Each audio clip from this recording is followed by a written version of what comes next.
बेटा ठीक है, गरीब माँ पिताजी की सेवा करनी चाहिए, सभी लोग करते हैं। दान करना चाहिए, गरीब की सेवा करनी चाहिए, माँ पिताजी की सेवा करनी चाहिए, अच्छी बात है। किंतु जो वैदिक तरीके से दान दिया जाता है वो भी मैंने ये जो लिखा है, मेरा सारा ऑनलाइन चल रहा है, ये मैं अपने शिष्यों को बताता हूं ताकि उसको पूर्णता तरीके से लाभ मिले। ठीक है बेटा। उसी प्रकार से जिस बैंक में आपका खाता है, जिस बैंक में आपका खाता है वहां पैसे आप जमा करोगे तभी तो निकाल पाओगे। खाता आपका आईसीसी बैंक में या यस बैंक में है, आप यस बैंक में जाके पैसे जमा करोगे। आईसीसी बैंक में आपका खाता नहीं, वहां जाके पैसे जमा करोगे तो निकालोगे कैसे? बैंक में कहीं ना कहीं तो पैसे रख लेगा, पहली बात तो रखेगा नहीं। अगर जमा भी कर दिया तो कहां से निकालोगे, क्योंकि वहां तो खाता ही नहीं खुला तुम्हारा। उसी प्रकार दान का महत्व है। जब आप गुरु दीक्षा लेते हो अपने गुरु से, किसी भी ब्रह्मनिष्ठ गुरु से, ब्रह्मनिष्ठ गुरु से गुरु दीक्षा लेते हो, गुरु शिक्षा लेते हो, गुरु मंत्र ज्ञान लेते हो, तो ये गुरु मंत्र दान का अपना एक महत्व है जीवन में। गुरु मंत्र दान का अपना एक महत्व है जीवन में। गुरु शिव स्वरूप होते हैं। गुरु तत्व है, शिव स्वरूप है।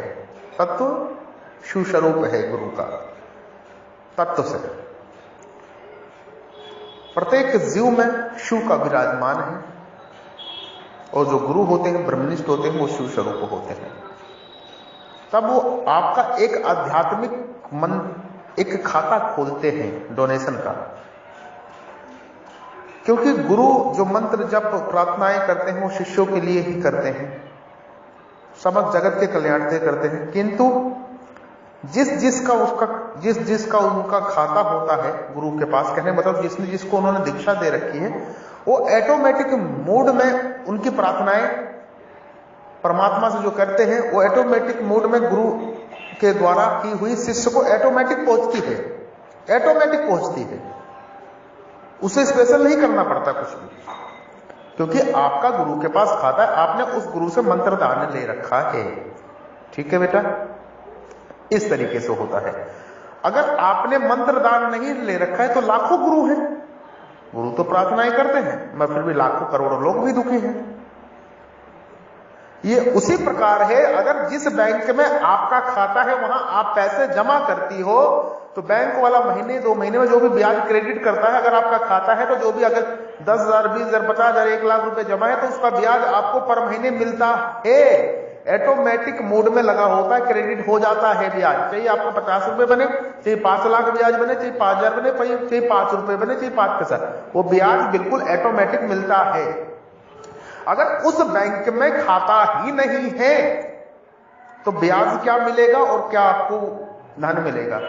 आपने खाता नहीं खुलाया और धन आपने उस बैंक में जमा कर दिया, आपका अकाउंट नहीं है, और आप 1 महीने या 2 साल बाद जाते हो, कहते हो मैंने यहां इतने 5 लाख रुपए जमा करे हैं, मुझे पैसा दो।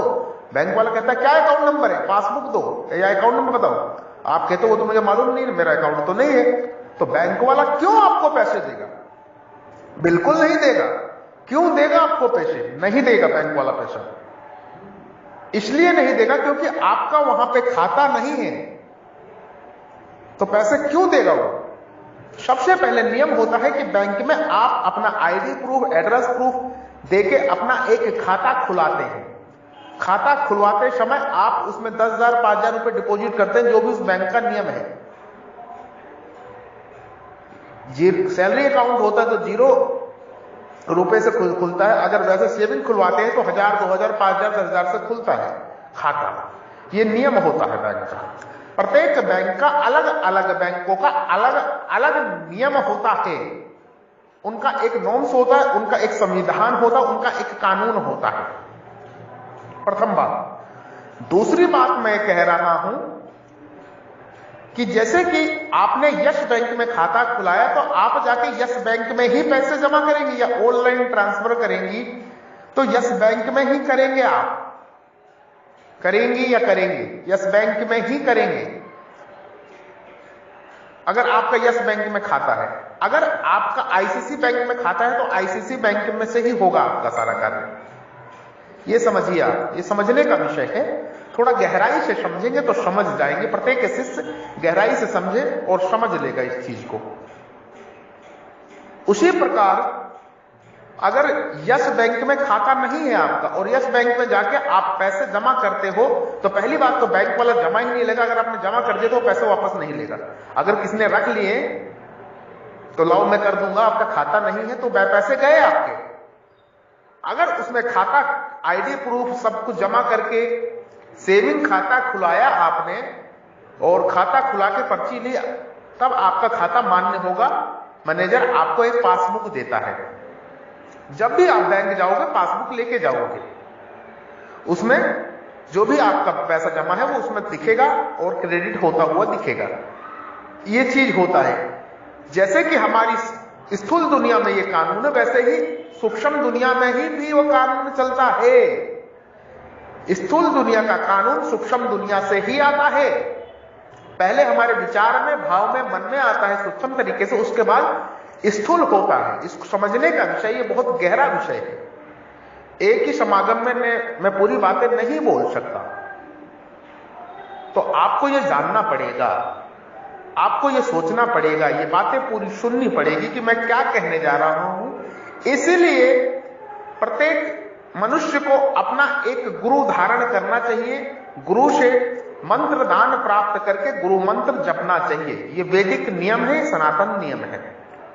गुरु ऐसा हो जो ब्रह्मनिष्ठ हो, ब्रह्मनिष्ठ हो, मंत्रों का जानकार हो, प्लस ऋषि हो, संत हो, साधु हो, महात्मा हो, जो समस्त जीव जगत को समदृष्टि से देखता हो, क्षमता का विचार उसके अंदर हो, समस्त मानव को एक समान देखता हो, सब में उस परमात्मा का अंश देखता हो, उस प्रकार गुरु होना चाहिए। उस प्रकार के गुरु को आपको दान देना चाहिए, क्योंकि गुरु से आपने मंत्र लेना चाहिए। उस गुरु से मंत्र दान लेके आप होली, दिवाली, प्रत्येक होली दिवाली को आपको दान करना चाहिए। प्रत्येक अमावस और पूर्णमासी को दान करना चाहिए। प्रत्येक माह की 2 एकादशी आती है, उसको दान करना चाहिए। एकादशी का व्रत प्रत्येक मनुष्य को रहना चाहिए। उपवास एकादशी का महीने में 2 आती है, जरूर रहना चाहिए। और द्वादशी को दान करना चाहिए। दूसरी बात, अमावस पूर्णमासी को दान जरूर करना चाहिए। ठीक है बेटा? तो ये चीजें ध्यान में रखना चाहिए, जीवन में आगे बढ़ जाएंगे। हरिओम हरिओम। ओम नमो नारायणाय, ओम नमो नारायणाय, ओम नमो नारायणाय।